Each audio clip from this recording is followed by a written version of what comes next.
Today we're making epoxy resin 4th of July earrings. Red, white, and blue, baby. What's going on, my fellow jewelers? Today I'm going red, white, and blue with epoxy, baby. We're making epoxy resin earrings to celebrate the holidays. I'm really excited because I've never made these earrings before, and I thought I might as well bring you along with me. If you are not from the States, you can make your own flag, right? You can use your own colors from your own flag to do this. Oh my gosh, Greece would be blue and white. My husband's from Canada, so red and white. Like you do you, but I am excited about the red, white, and blue. But before we get started, make sure you subscribe my channel if you haven't already, but let's dive right in right now. All right, I do have my mold. So I got these rectangles and these rectangulars, different kind of sizes, and then my hearts. So I am doing two techniques today. So the first technique is I'm gonna actually color my resin. I'm coloring my resin white, and I have red and blue as well. If you don't have mica powder, you can go to your local stores and get acrylic paint and do red, white, and blue acrylic paint. And so I'm doing that. The other technique that I am excited about, it's one of the easiest techniques ever when it comes to epoxy resin, is using alcohol ink. I have my red, white, and blue, but the white is more to draw the colors down into the mold. So we will see if the white pops. I have already mixed my 1-to-1 ratio epoxy resin. So all you do is if you add 40 millimeters of the A, then you're gonna mix the 40 millimeters of B and mix them together for 3 to 5 minutes. I always do 5 minutes. And then I have my other cups to color. Everything I'm using today, you can check out in the description below, and you can either do the exact same as me or get an idea of what I'm using. And I have links, I have lists, I have all those things. So I wanna keep half clear for my alcohol ink technique. And then I have these three beauties to do the red, white, and blue with a mica powder and acrylic paint. So I'm just going to divide, oh my goodness, I'm making a mess. I'm so glad I made a lot. Oh, I just wasted a lot. Okay, so I have, making a mess. So I have these guys. I'm gonna put my clear to the side. I'm gonna grab this, and I can make it as deep as I want. I do want a deep blue. I'm doing a lot. That is a lot. That is a lot. Mica powder actually goes a long ways, so you don't need a lot. Because I want it a really deep blue, I'm putting in a lot of mica powder. And then I'm going to add the red. Ooh, that's a bright red. If you don't do it right, you might get a light red, maybe a little pink going on in there. So I am going to put even more in there. And then we are going to get our acrylic paint. You need to shake it. You need to shake it, shake it, shake it, because it does separate and it won't do as well. Now, I have learned, do not put too much acrylic paint in or your resin turns into slime. Your epoxy turns into slime. So don't do too much. I hope I don't. I usually do very little resin, so I have a bit more today to play with. But I'm just going overboard today. I'm going to mix it. So I am going to mix it. I'm going to stir until it is evenly distributed in and through the resin. And then I want to show you a trick because I'm going to fast forward the rest of my mixing. So once I mix it, I test out the color on my stick, right? And I can see once it's dripped down enough, I can see that's the color it's gonna be in my mold. So if I want it deeper than that, I mean, I haven't mixed it enough, but if I wanted it deeper than that, then I would add more color. And so you can do the stick test, but I am going to mix. And look at the stick test. Ooh, that's a really pretty blue. Oh, it's such a pretty blue. I love it. I'm gonna mix, fast forward, and we'll go to the next step. So I have mixed my colors. I have mixed them like so. I think I want to do the heart. I think it'd be really pretty. Now, for getting rid of bubbles or eliminating bubbles, I will spray the mold first, only for this technique. I will not do this technique when it comes to the alcohol ink because it will mess up the technique that I'm trying to do. And so I'm only doing the rubbing alcohol technique to get rid of bubbles for this mica powder and acrylic. Okay, so I'm going to spray first. Another reason sometimes I hesitate to do this is because it spreads a lot faster on the mold, and I wanted to take it slow. But I really want to get rid of these bubbles. I do not like bubbles. So we're just going to do this. Let it spread. Hurry before it spreads through the whole thing. You do not want it spreading through the whole thing. Like so. And then blue. Come on, blue. Okay, that's prettier than I thought it was gonna be. I think I'm in love. Oh my goodness. This is not exactly how I pictured, but that is still pretty. Now that I have the colors down, if I want to kind of push one over more, or spread it out, I put it on that color. So I want the white to spread out just a little bit more. And I'm just going to put it along here, and it kind of pushes in both directions since it's in the middle. Oh my goodness, I love those. I love them. I do have it on this tray because I'm gonna put it in my epoxy cure, but it actually does me well. Oh my gosh, this is so, I love it. I've never done it. Why have I never done this before? So we're just gonna put it down and make sure we do it quickly, because when you spray it with the rubbing alcohol, it spreads a lot faster. It stays put for the most part if you don't spray it, but I want to get rid of bubbles. So we're just, oh my goodness. That is so pretty. It's so pretty. I love it. I love it. I love it. I love it. That is turning out way better than I thought. Okay, so now we're going to spray it again because we want to eliminate those bubbles. They are the enemy of resin and they drive me crazy. So we're going to do another spray down. And just before I take off, right, I turn off the video camera for the day, I'm probably going to spray again. Okay, so I am going to do the smaller ones. I'm going to fast forward for you, and then we'll do the alcohol ink technique.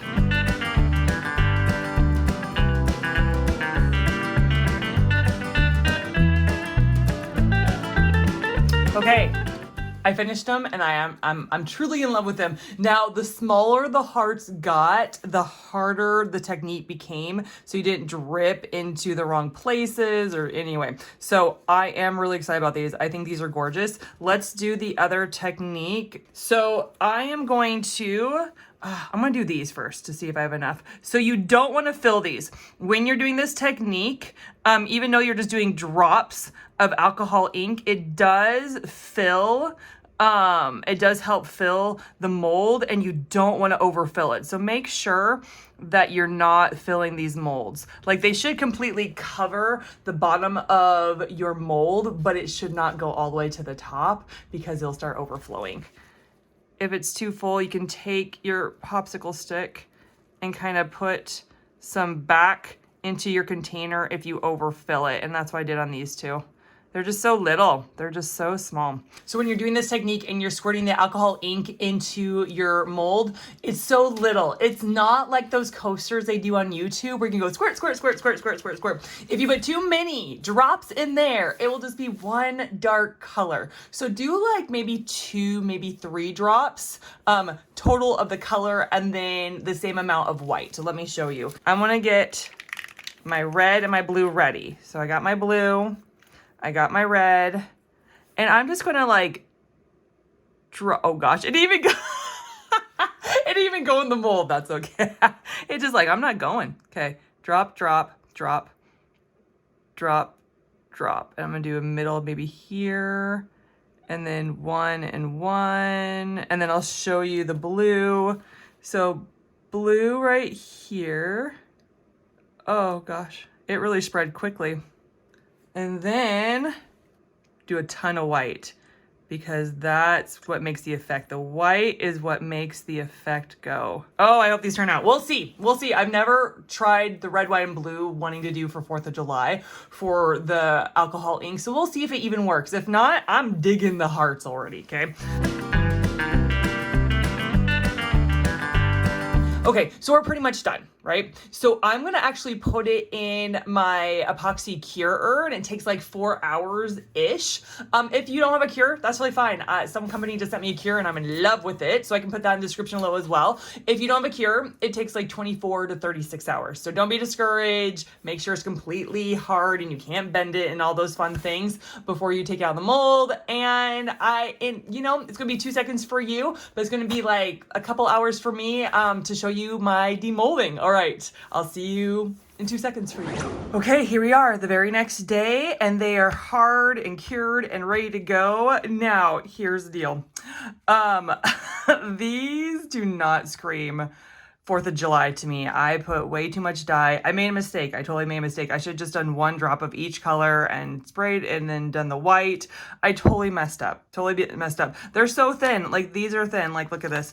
It is so thin.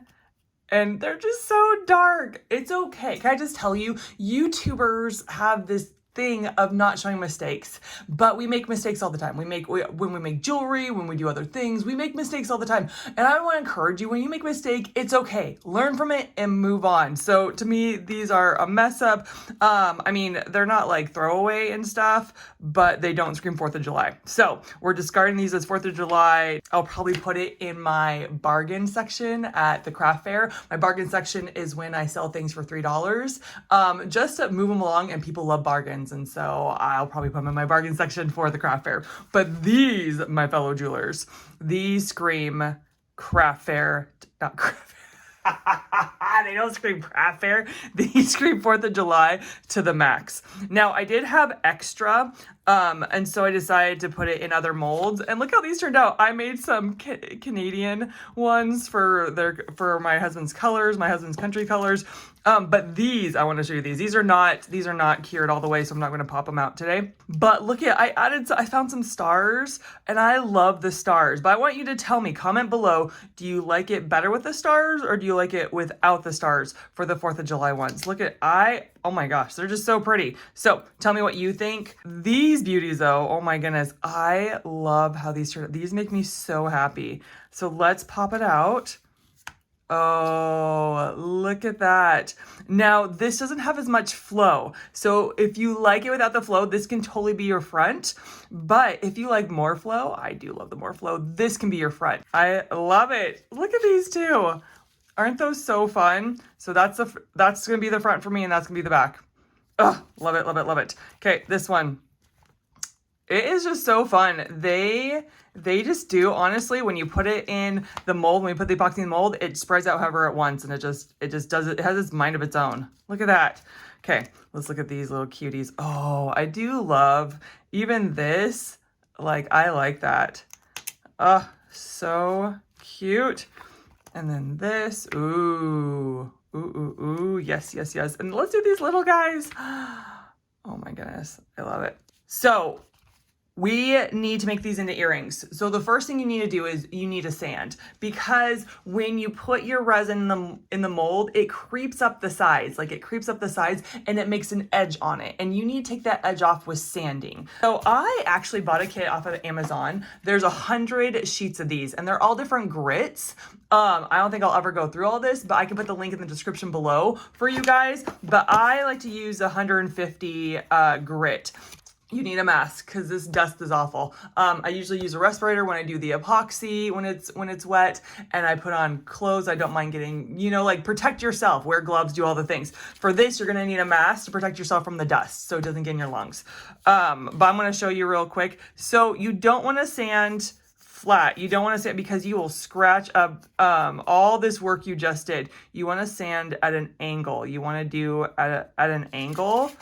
And you're just going to go along, and you're going to sand all the way around like so, making sure that you don't scratch the beautiful work you just did. And there's lots of dust that comes off of this, so make sure you're wearing a mask, okay? Make sure you're wearing a dust mask at least, if not a respirator. So you're going like this. When I have so much dust, I usually wet them. I usually just dip them in water and just paper towel it off. I'm not going to do that in this case. So that's what you're going to do. We want to turn these into earrings. I want to show you how to turn them into earrings. So I have my jump rings, and I want them to face a certain way. So if I just put one jump ring on, then my earring hook is going to be to the side like this. It's going to be like that. So I have found for these earrings, I need to put 2 jump rings on. Now, I will tell you, I have lost my jewelry tools. I've lost them. I went to a wedding and I fixed someone's necklace at the wedding, and I knew how to fix it, so I brought my tools. And I looked at my car, I looked at my purse, I've looked everywhere for my tools, and I can't find them. So I'm improvising today, and I'm gonna go online and order me some more tools. You do not use these tools. These are not the tools you use to make earrings, but we got to do what we got to do, and we're going to roll with it, right? These bails are not for this job, and these round nose pliers you could, but it's not the best one. So I'm going to take my tools and see there's a slit up here, and we're just going to, this side is going to go this way, and then this side of the jump ring is going to go towards me. So we're just going to open these like that. Very small. And then we're going to put it through your whole, I don't know how I'm going to do it with my tools. Oh my goodness, these are not the tools we use. I usually use a snub nose pliers and then another, oh no! Use what we got, right? Use what we got. And then I'm putting it through. So this is the front, and I want this to face behind it, right? I want to face this way. So we're gonna go like that. I'm just gonna try without my other tool. This is not how you put on earrings, people. This is not how you put an earring together. Oh my gosh, that is so cute. That is so cute. And that, my fellow jeweler, is how you make these cute, oh my goodness, 4th of July resin earrings.